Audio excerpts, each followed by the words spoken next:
pouco menos de 3 décadas, nessa mesma época, eu tive o privilégio de sair com a minha família num curto período de férias, de 15 dias. Meu filho era pequeno, enteada também, e era impressionante. A gente fazia viagens ainda na base daquele antigo guia 4 rodas, com aquele mapa físico, né? Ou seja, você tinha que parar em determinados momentos da viagem para você ver em que estrada iria percorrer. Bom, o tempo passou, naquela época era razoavelmente tranquilo, um pouco depois da celebração do início do Plano Real, a moeda estava estabilizada e os preços eram bastante razoáveis. Eu me lembro que um hotel bem estruturado na época custava pouco mais de 400 até R$ 500. Uma seguidinha, que era um prato típico lá de Santa Catarina, de camarão, para ter uma ideia, custava R$ 60. Enfim, era barato, de certa forma, viajar.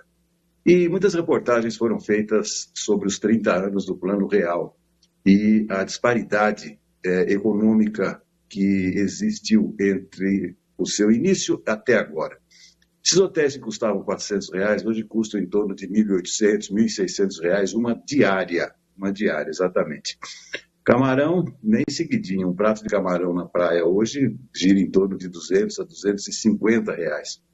Enfim, a inflação entrou fortemente no setor de turismo, que ainda recebe, digamos assim, o refluxo da pandemia. Muita gente ficou em casa e muita gente decidiu viajar neste último ano. Só que se o sujeito parar para pensar, às vezes vale mais a pena ele fazer digamos assim, um bate-volta, como fazem aposentados, né? Pessoas que saem de São Paulo para visitar as estâncias hidrominerais aqui do nosso estado. Pagam R$ 200, viajam, se divertem, fazem compras, comprinhas de lã, comprinhas de queijos, goiabada e voltam para casa felizes da vida. Viajar hoje é algo muito caro em nosso país. O Farol de Limeira está no ar.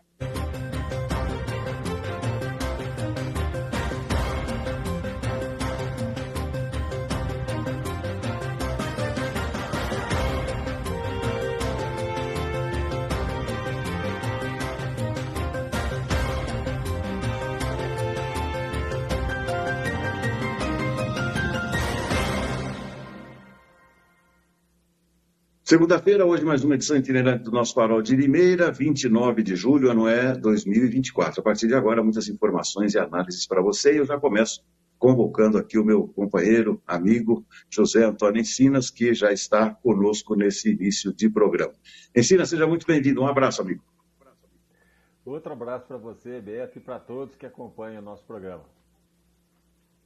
Bacana. Seu som está um pouquinho baixo aí, mas está legal, está dando para ouvir. Teve uma ligação no celular no momento que eu fazia a abertura, bacana. Mas eu já recusei a chamar. Legal. Valeu, amigo. Bom, vamos falar de esporte, né, na abertura do nosso bate-papo, sem falar de futebol, obviamente, porque nós estamos em Olimpíadas, né, e até porque os 3 clubes paulistas aí, os grandões, perderam nesse final de semana, então vamos deixar o futebol para depois. Zé, que coisa, você sabe que ontem, eu vou te contar, eu já vi muitos tipos de narração, né? Narração esportiva. Uma vez eu lembro que nós fizemos uma narração de uma corrida de rua, aí em Limeira, e eu já me lembro de ter ouvido narração de vôlei, essa é bem mais comum, né? Até pelo rádio. Agora, ontem foi impressionante, eu estava indo buscar a Márcia, que estava em São Paulo, e eu fui acompanhando aquele programinha de esportes que eu gosto de ouvir domingo pela manhã, você sabe muito bem. E aí, num dado momento, eu estava na estrada, estava, né, naquele programa, e ontem eu ouvi algo que eu vou lhe contar surpreendente. Teve uma semifinal daquele judoca brasileiro, que depois disputou a final, que não dá para ganhar, porque o cara era bom demais lá, fazia muitos anos que não perdia, inclusive, mas a semifinal foi, assim, um negócio impressionante, porque foi emocionante. E eu ontem ouvi pela primeira vez, meu amigo, uma narração de judô pelo rádio. Eu fiquei, assim, muito feliz, porque a gente não é muito familiarizado com os nomes, né? Porque tem muitas punições no judô, né? Não é só você fazer o ippon ali e tal, e acabou. E aí o sujeito narrava, lá vai o brasileiro, agora ele pega, puxa pelo braço, e vai para... Zé do céu, foi emocionante. Foi emocionante também porque aí o brasileiro ganhou no finalzinho, né? Foi, Beto, foi sim, né? William Lima, né, Beto, o brasileiro, Desde que eu via assim uma luta dele, Beto, a primeira não, porque foi bem de madrugada, né? Mas teve uma que foi logo aí pela manhã, por volta de 7 horas da manhã, e eu já estava acordado, né? Vendo algumas provas. E a vitória dele, assim, eu achei ele contundente, sabe? Aquele cara que você olha no rosto, que ele está focado mesmo, né? Para ganhar. E eu fiquei ali já, falei, olha, esse rapaz aqui eu vou continuar seguindo, que ele tem grandes chances de ganhar medalha, porque Eles ganham em todas, praticamente todas as modalidades, né? É impressionante. A disciplina mental, principalmente, desses sim, atletas é algo sim, sim, fantástico. Vi também é uma verdade. competição, não sabe por quê? Eu vi uma competição de badminton, tinha uma brasileira que ela estava ganhando o segundo set, não sei se você chegou a Sim, ver, por 3 ou 4 pontos. Depois ela simplesmente saiu do isso, jogo, acabou sendo sai derrotada, do né? jogo. A outra menina, acho que se eu não me engano, do Vietnã, né, Beto? Uma vietnamita. E esse esporte é muito difundido lá na Ásia, né, Beto? E ela realmente, nos momentos mais difíceis, ela se concentrava e conseguiu passar a brasileira, que não tinha o mesmo foco, apesar de jogar bem e tudo, não tinha a mesma experiência, né, que essa outra atleta manteve ali. E como você falou, a parte mental no esporte, Beto, principalmente nesses esportes que são decididos em detalhes, ela conta muito, né? Apesar você tem que ter talento, tem que ter aquela técnica para desenvolver, mas a parte mental é fundamental em todos os esportes, né, Beto? E nessa hora de decisão conta muito, né? E nesse caso aí, essa brasileira que você viu, ela perdeu nos detalhes ali no finalzinho, né? Verdade. O, Só que daí, né, Beto, a segunda parte da competição são as manobras. E nisso ela é praticamente insuperável, Beto. Ela tem aí notas acima de 80 e 90. Né? Então ela teve que descontar aquela nota ruim que ela teve na primeira parte da competição, descontar depois nas manobras. E ela fez ali 92 e 88. Por isso que ela ainda conseguiu a medalha, né? Se ela tivesse feito ali 60 ou 70 naquele percurso, Beto, no início da prova, ela com certeza teria ficado com a medalha de ouro. Mas ela tem realmente essa dificuldade, ela desconcentra um pouco nessa primeira parte aí da prova, mas nas manobras ela é sensacional, ela é a melhor que tem, Beto. Né? Por isso ainda que ela conseguiu essa medalha numa recuperação incrível aí. beleza. Bom, hoje já tivemos o vôlei feminino atropelou, né? 3-0. Venceu 3-0 o Quênia, né, Beto? Que é uma seleção que não tem tanta experiência, né? Não participa aí das grandes competições, então o Brasil venceu fácil, né, Beto? A Rafaela Silva, aquela judoca, Beto, que já foi campeã olímpica no Rio de Janeiro, ela está muito bem, já venceu aí as suas lutas e vai agora para a semifinal. Ela vai enfrentar uma sul-coreana aí na semifinal.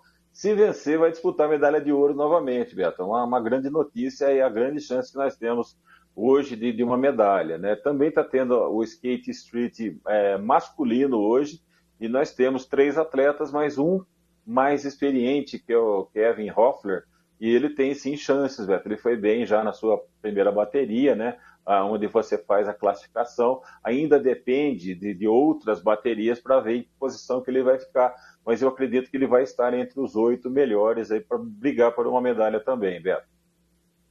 Tá certo. Bom, agora a surpresa foi a derrota, né, da seleção feminina de futebol, né? Foi, Já estava vencendo com exatamente, tranquilidade Beto. 1-0, tomou 2 gols, né? E aí entra justamente o que a gente acabou de falar, da parte mental, né, Beto? Contra o Japão. Você está ganhando do Japão e na prorrogação ali, já nos acréscimos, né, Beto? Naqueles minutinhos finais, teve algumas paralisações, a árbitra deu um tempo grande, né, 11 minutos de acréscimo, e nesse período houve um pênalti e depois uma desconcentração ali que permitiu que a japonesa chutasse de longe e um chute muito feliz, né, Beto? Dificilmente ela vai acertar um outro chute como aquele. Mandou a bola na gaveta sem a menor chance para a nossa goleira e o Japão acabou virando um jogo e fica complicado agora, né, Beto? Porque o Brasil vai enfrentar a Espanha, atual campeã mundial, tendo que conseguir pontos ali. Pode até ser que mesmo perdendo se classifique em terceiro lugar, mas daí você já chega na outra fase enfrentando, por exemplo, aí os Estados Unidos, né? Que é um time muito forte, se você ficar numa posição assim, pior, né? Então não foi legal, Beto. A vitória já garantiria a vaga e a chance de pegar uma adversária um pouco mais fraca na sequência, né? Então deu tudo errado ontem para a seleção feminina de futebol do Brasil, Beto.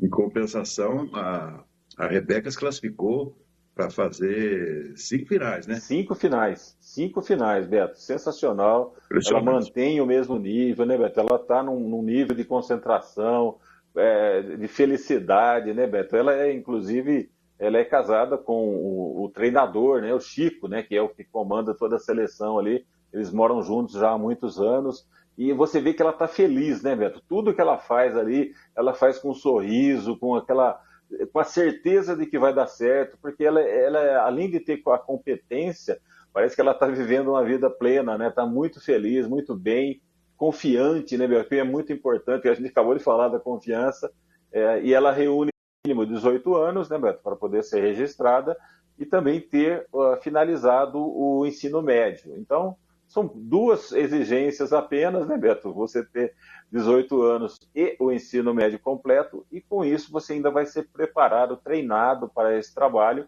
né? É um trabalho que a carga horária também é boa, Beto, 6 horas e 20 por dia, não é aquela carga horária extenuante, né? E a pessoa que for contratada, né, se enquadrar nisso, passar ali pelo processo seletivo, a empresa vai oferecer assistência médica, odontológica, vale refeição, vale transporte em dinheiro, seguro de vida e parcerias aí com outras instituições de ensino e plano de carreira. Ou seja, é uma boa oportunidade, Beto, para quem está desempregado, principalmente para esses jovens que querem o primeiro emprego, né, Beto? E hoje está difícil, né, você conseguir um primeiro emprego sem experiência. E, nesse caso, essa empresa, ela oferece esse treinamento e não exige uma experiência anterior. Então, por isso, é uma boa aí. As pessoas interessadas, Beto, elas devem comparecer na sede da empresa, né, que fica ali na rua Conselheiro Saraiva, né, só para as pessoas que são aqui de Limeira, na rua estreita ali do centro, né, Beto, ali que passa pela Praça Toledo Barros, no número 835. Aí as pessoas podem comparecer das 9 às 11 e das 14 às 16 horas.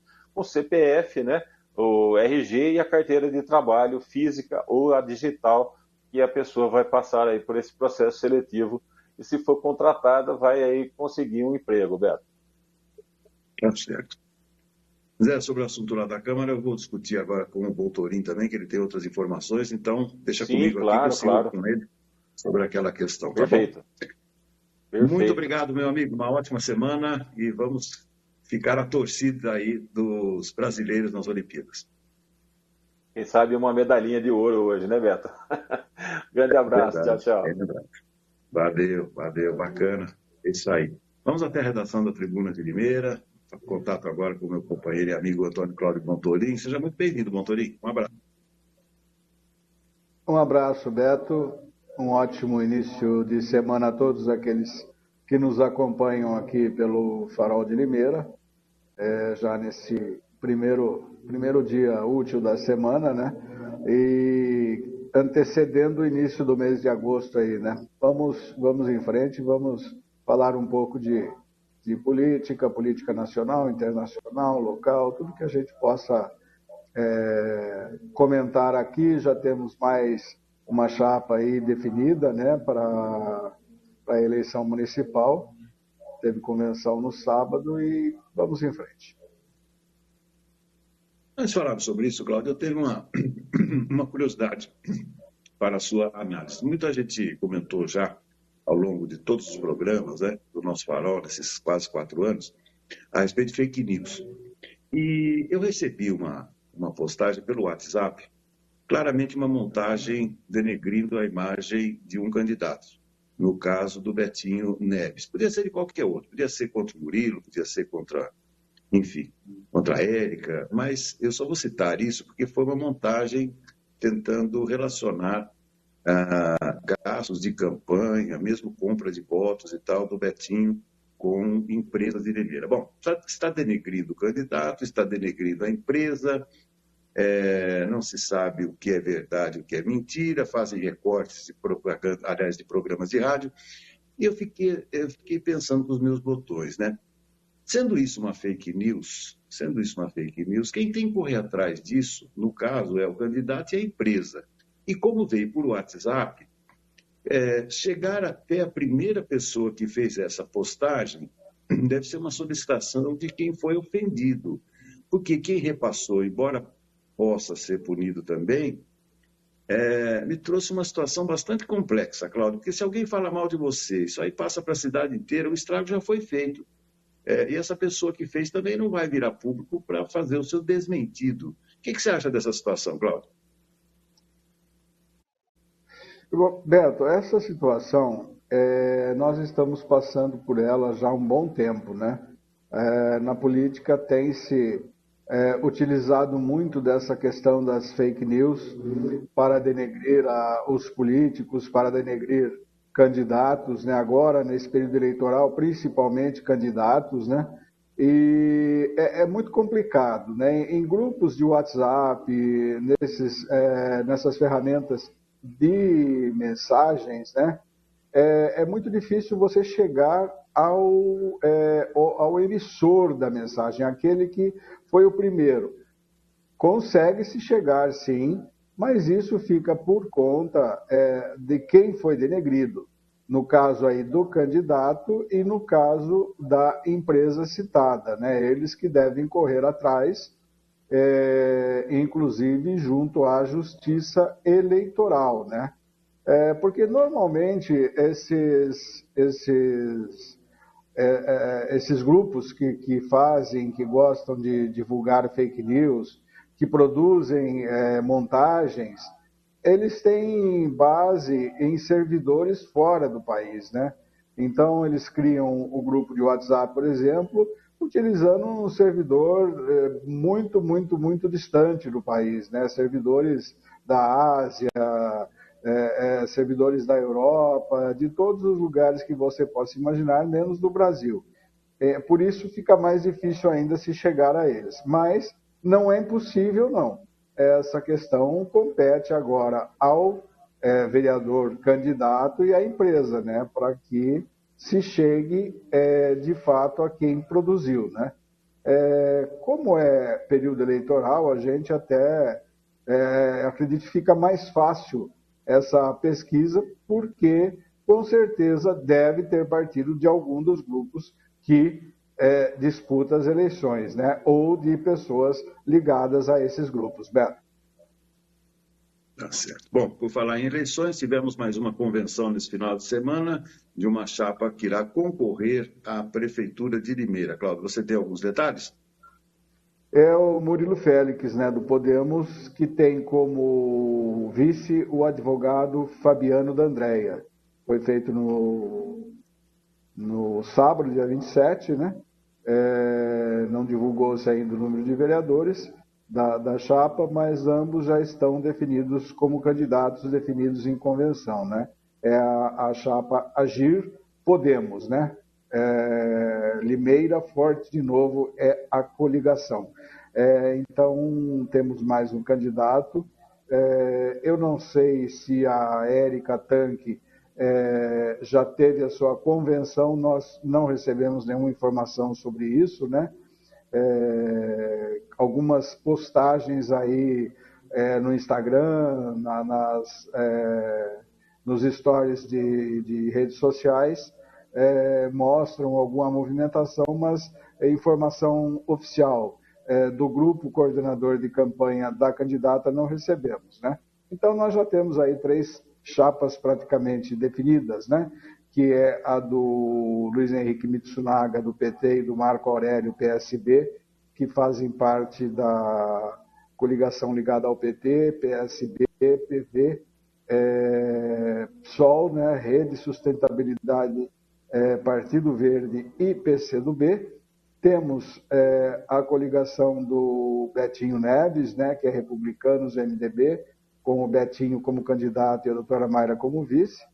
E agora o Murilo Félix e o Fabiano D'Andrea também. Vamos aguardar aí nas próximas horas novos novas convenções, né? A do Betinho Neves acontece quarta-feira, dia 31, Beto. Perfeito. Cláudio, para fechar a política internacional, né, e deu o que muita gente esperava, né, de uma maneira surpreendente, nada transparente, o Nicolás Maduro foi aclamado, aí foi indicado, foi, sei lá, referendado para mais um mandato na Venezuela. A comunidade internacional até agora se divide, né? China e Rússia já bateram palmas para o Maduro, e aqui na América Latina o presidente Lula ainda não se pronunciou, pelo menos até há instantes atrás. O que você achou? Bom, eu não achei nada, Beto. Eu acredito que foi como você disse, uma aclamação da Justiça Eleitoral venezuelana, né, que é ligada ao Maduro, né, que referendou o seu nome para um terceiro mandato. Alguns países, né, que têm governos de esquerda, né, ou de extrema esquerda, como Cuba e a Nicarágua, já se manifestaram chamando o Maduro de irmão, né, saudações ao irmão. O Milei, por sua vez, fez duras críticas, né, foi chamado de neurótico pelo Maduro, né, e o presidente Lula vai aguardar, segundo o ex-embaixador, o ex-chanceler, que é representante do Brasil nas eleições na Venezuela, o Celso Amorim, né, vai aguardar a publicação das atas. No mais, a maioria dos países ainda não reconheceu a eleição de Maduro, inclusive países governados pela esquerda aqui no Sul, no Cone Sul, né? Nós sabemos que ele impediu muitos examinadores, muitos observadores, né? Inclusive não deixou o ex-presidente argentino, que é considerado de esquerda, o Hernández, entrar para ser observador também, né? Como outros observadores também não puderam entrar, como a Espanha, por exemplo. Ele acabou proibindo os representantes da União Europeia também, né? E então nós vamos ficar com o resultado oficial. Por enquanto, o resultado oficial é Maduro eleito com 51% dos votos, e aqui no Brasil, apenas o MST se manifestou favorável à eleição, dizendo que a democracia venceu, né? Seguido por outros grupos aí, de movimentos sociais, e pela juventude do PT, né? Então, a posição oficial do Brasil ainda não existe, e a de outros países aqui da América Latina, também de esquerda, ainda não confiam no processo eleitoral, como acredito que as pessoas com o mínimo de inteligência possível não devem confiar realmente, né? Ele pode até ter vencido, mas ele provocou uma série de situações no dia das eleições ontem, né, que foi a questão de mudar sessões eleitorais de última hora, de endereço, e uma série de dificuldades, né? Dificultou muito aquelas pessoas que estão longe da Venezuela, que são refugiados em outros países, de votar, né? Poucos puderam votar.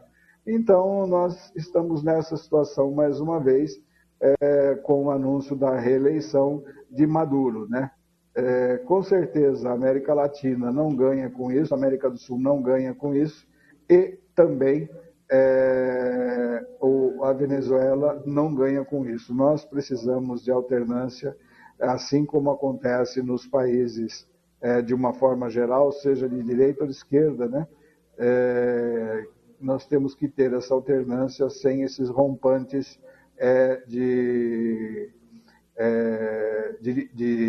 ditatoriais, né? O discurso dele hoje está bem próximo, não ao discurso de Lula, mas ao discurso de Bolsonaro, né? Ele está aí criticando muito os Estados Unidos. O Bolsonaro não criticava os Estados Unidos enquanto era Trump, né? O presidente, mas ele critica muito os Estados Unidos. No primeiro discurso falou de um movimento hacker que dificultou a apuração, de ataque de hacker terrorista, de demônios internacionais. É bem aquela postura, né, que o Bolsonaro tinha com governos de esquerda pelo mundo, tanto que ele não visitava esses países, né? Ele ia muito pouco a esses países que tinham um governo de esquerda, e não os recebia também no Brasil. Então, é realmente uma situação que nos deixa muitas dúvidas. Eu, particularmente, tenho muitas dúvidas, não confio, não acredito nesse resultado. Beto. Perfeito, Cláudio. Muitíssimo obrigado pela análise. Semana apenas começando. Uma ótima sequência de trabalho e até amanhã, amigo. Até amanhã. Uma ótima segunda-feira a todos e um bom início de semana. Leilani de Paula já está conosco e travou. Vamos entrar de novo? Melhor entrar de novo, porque o assunto é muito interessante, que nós vamos discutir nessa segunda-feira. E eu vou pedir para você entrar. Agora sim, agora está em ordem. Vamos ver. A Leilani, até porque hoje nós vamos falar de algo que tem sido muito debatido, né? Estamos vivendo as Olimpíadas de Paris e atletas do mundo inteiro, evidentemente, competindo, né? Participando das suas delegações, com diferenças, é claro, diferenças físicas, diferenças de habilidades, mas, sobretudo, diferenças de concentração. Leilani, agora sim, muitíssimo bem-vinda. Chega Bom dia. Mais. Bom dia. É isso aí. Leilani, você é treinadora física e comportamental. E quando eu comecei a jogar bola, há mais de 50 anos isso, antigamente se falava que quando o sujeito não conseguia jogar bem, que ele era meio japonês. Enfim, só tem japonês esse time, dizendo que o cara não jogava bem futebol. Bom, ontem a seleção feminina do Brasil foi derrotada exatamente pela seleção feminina do Japão. Aliás, uma das fortes equipes, né, das Olimpíadas. E aí eu estava percebendo, os orientais, chineses, japoneses, né, de uma maneira geral, eles se saem muito bem em praticamente todos os esportes. Depois eu vou te falar um outro particular, mas para a introdução não ser muito grande, me parece que eles são melhor treinados do ponto de vista da concentração, da consciência, Leilani. Eu gostaria que você falasse por que o brasileiro é tão, sei lá, destreinado nesse quesito. Olha, eu atribuo a questão dos japoneses, a cultura japonesa. Se a gente observar, eles têm uma base que nós não temos. É uma base muito importante ali. O respeito aos pais, aos ancestrais. Eu posso dizer que eles têm a psicologia comportamental. Eles têm uma postura de enfrentamento devido a essa maturidade emocional que o brasileiro não tem. Isso vem de berço, e isso se aprende dentro de casa. E eles, como eles têm um respeito muito grande por seus ancestrais, ali o velho não é velho, ele é um sábio. Então isso muda todo o jogo. Aqui no Brasil, não, o velho é descartado, é lixo. O que você pensa que você sabe, ô velho? Então, assim, lá não. Lá eles consultam, lá eles têm um respeito, lá eles têm uma honra a isso. Então, são meios de facilitar esse processo de um novo aprendizado, de gerar essa nova neuroplasticidade cerebral para introduzir no seu hipotálamo ali uma nova rede neural para um novo programa para ser executado como um hábito. Elani, ontem eu ouvi uma entrevista falando sobre bem-estar de uma maneira geral, que reuniu um ortopedista e uma geriatra. Foi muito interessante, me lembrei muito das coisas que você fala durante essa entrevista, e algo que me chamou a atenção. Bom, a geriatra, num dado momento, ela também insistiu para que as pessoas dos 50 a mais recebam orientação de profissionais da área de educação física para se exercitarem, né? Fala sobre músculo, muito mais importante do que treinamentos aeróbicos, que você também cita bastante, Mas o ortopedista falou algo também muito curioso e até certo ponto engraçado, se não fosse trágico, né? Ele falou, olha, dá para fazer muita coisa em casa, né? E o idoso, não é que o idoso, todo idoso tem quedas, né? Uma queda, muitas vezes, ela pode sinalizar um outro problema, por isso que ela deve ser investigada, etc. Mas ele falou, por exemplo, tem muito idoso que gosta, principalmente daquele chinelinho felpudo, para ficar andando em casa, porque acha que é confortável. E ele chamou, sabe como, Leandro? Ele falou, isso aí se chama chinelinho mata-avó, porque esse chinelo, ele não dá, ele não prende o pé. Então, para você tropeçar com esse chinelo dentro de casa é muito, muito fácil. Olha, nós não teríamos tempo de eu elencar tudo que eles falaram lá, mas tem tantos detalhes que podem ser corrigidos, principalmente na vida de quem tem mais de 50 anos, que é um absurdo, viu? Com certeza, é chinelo suicida, né? Porque a gente sabe que é o chinelinho que eles gostam, porque vai arrastando, ele tá confortável, mas aquilo para um tropeço tá muito fácil de acontecer mesmo. Já é iminente o acidente dentro de casa. E se isso junta com tapete, então, sai todo mundo rolando. Então, realmente, são coisas que a gente acha que é besteira. E às vezes a pessoa fala, "Ai, põe um tapete no chão, porque assim quando ela vai levantar, ela não põe o pé no frio. Mas aí esse tapete pode ser o causador de uma lesão.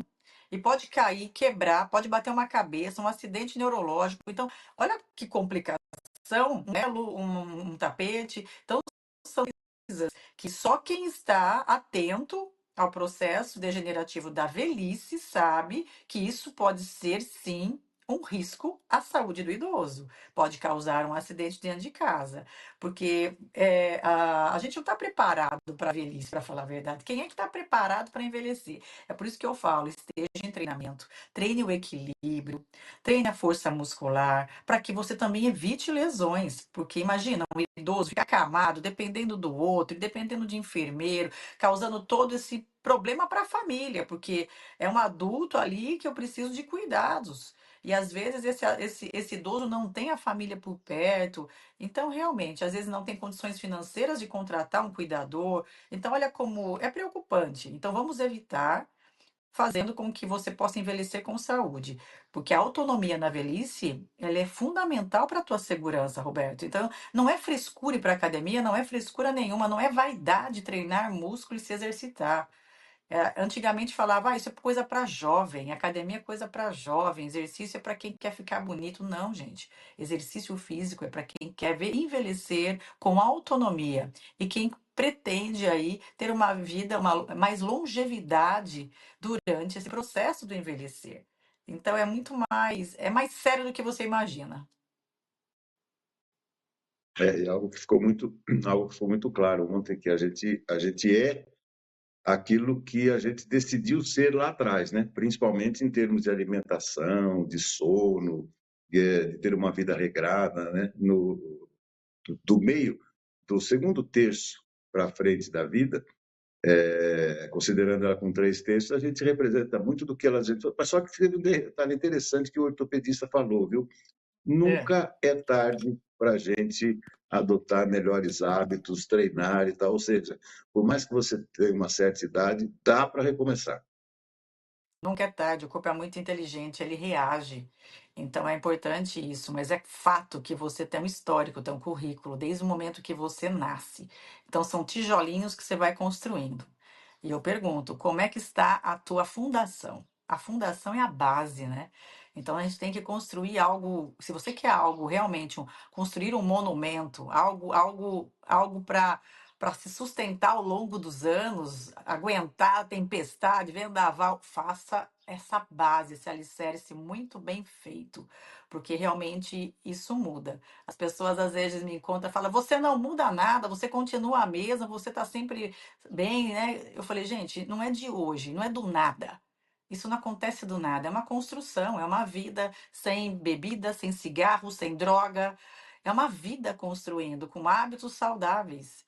É o alimento que eu escolho, eu decido que hora eu vou comer isso, eu não faço disso uma rotina. O que é bom eu aprendo, eu coloco em prática. É o tempo todo estudando e avaliando se isso é bom, se isso é ruim. Então é isso, é deixando seu corpo e sua mente o tempo todo buscando por coisas positivas e saudáveis. Isso faz toda a diferença. Esse equilíbrio físico, mental, espiritual vai construir uma base muito sólida. Perfeito. Assistiu a abertura da Olimpíada, Leoni? Só para a gente registrar Eu no finalzinho do assisti, nosso bate-papo. eu assisti sim. Fiquei meio E aí, ali gostou? chocada com aquilo lá, né? Fiquei um pouco chocada com aquela mistura de as mídias sociais falando dessa questão de colocar eh, a transexy, travesti, misturando isso com a mesa santa. Eu estava acompanhando um pouco de Santa tudo Ceia. isso. Houve uma polêmica em relação a isso. Então, realmente, eu vi, mas não entendi muita coisa. Tô ainda refletindo sobre isso. O que é que aquilo queria mostrar? Qual é o impacto que aquilo queria causar? Então, estão certas coisas aí que eu acredito ser um pouco desnecessárias.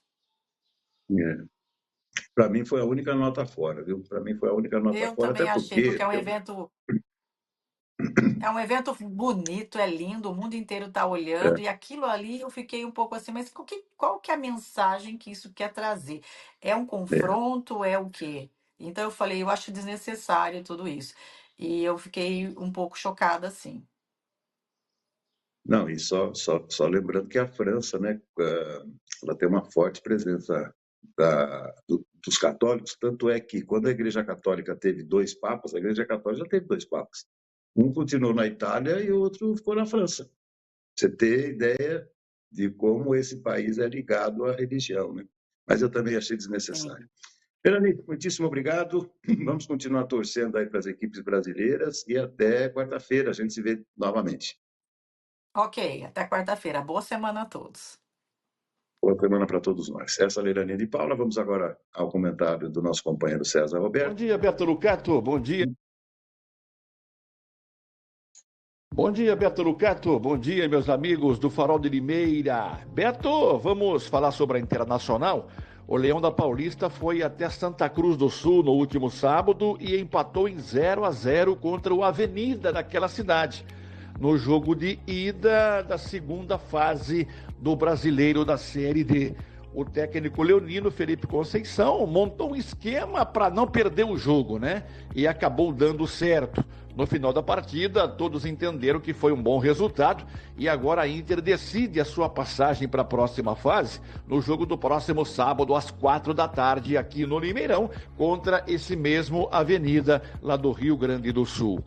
No grupo em que a Inter se classificou, Beto, também se classificou o Água Santa, que foi derrotado pelo Brasil de Pelotas em Diadema por 2-1. Classificou também o Maringá, né? Aliás, foi o melhor time da primeira fase.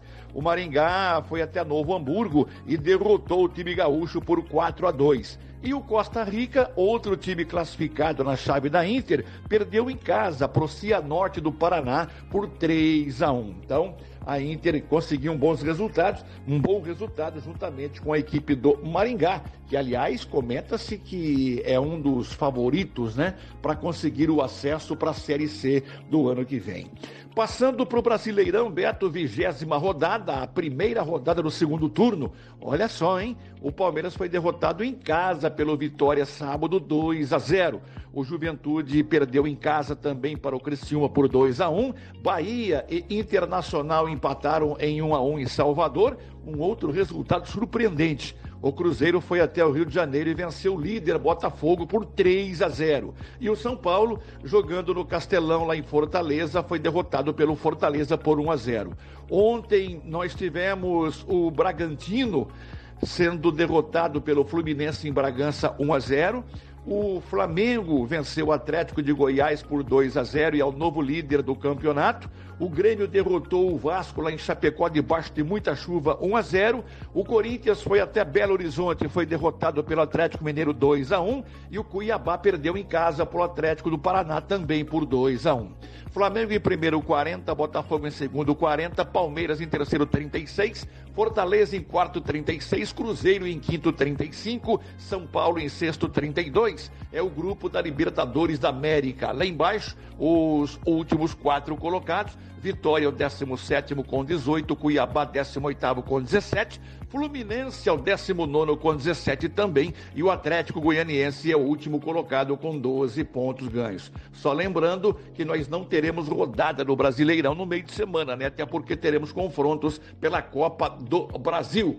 No Brasileiro da Série B, Beto, nós tivemos o Ituano e Vila Nova empatando em 0-0 em Itu, o Mirassol ganhando em casa do Operário do Paraná por 1-0, Curitiba 1, Chapecoense 0, Sport Recife 3, Ponte Preta 1, Guarani 1, Brusque 0, América Mineiro e Ceará empataram em 2-2, CRB e Santos ontem empataram em 1-1. Nós teremos hoje, 6h30 da noite, Paysandu e Novo Horizontino. Hoje, 9 da noite, Avaí, Botafogo de Ribeirão Preto. E Goiás e Amazonas vão ficar para uma outra oportunidade. Olimpíadas, Beto, a seleção brasileira feminina de futebol foi derrotada pelo Japão, né?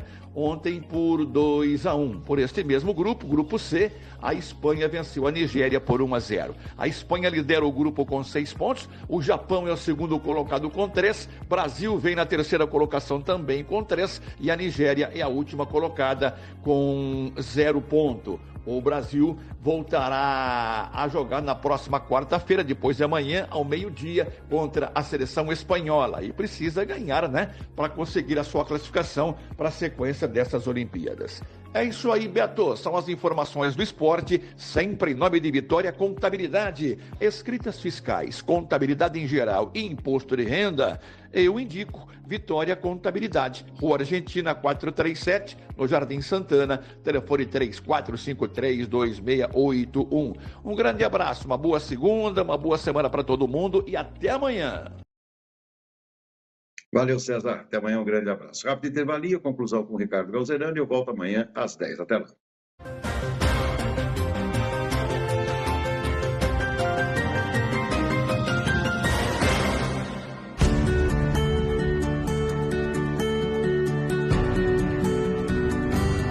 Quer investir na área mais valorizada de Limeira? Esse é o Cidade Universitária 2. Todo o sucesso do Cidade Universitária 1 agora em seu segundo e último módulo.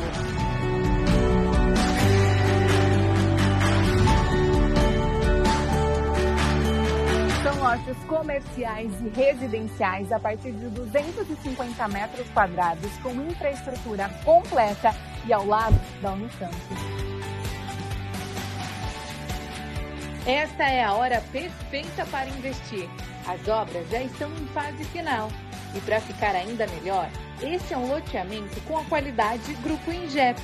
Investimento garantido, sem preocupação e com pagamento facilitado, em até 180 vezes, sem burocracia. Vizinhe o nosso plantão de vendas que fica próximo à rotatória da Limeira Cordeirópolis e garanta o melhor negócio.